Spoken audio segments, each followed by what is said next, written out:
তো বন্ধুরা, অনেক দিন ধরে কিন্তু গরু চান করাই না, মানে এখন ঠান্ডার দিন দেখে কিন্তু আমি বেশি চান করাই না, নদীতে নামাই না।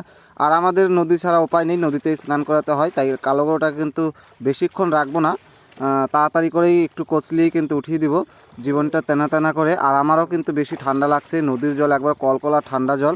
নদীর জলের সুবিধা কি, ঠান্ডা জল হলেও কিন্তু কোনো ক্ষতি হয় না।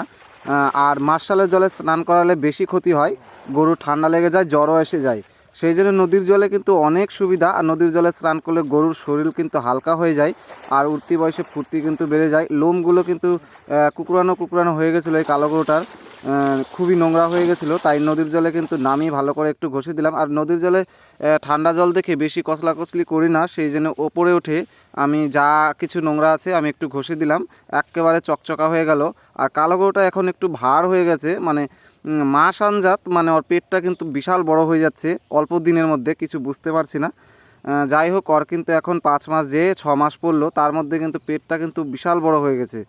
এখন কিন্তু হাঁটতে পারে না। আমরা মনে মনে ভাবছি ওর পেট দেখে দুটো যমজ বাচ্চা তো হবে না।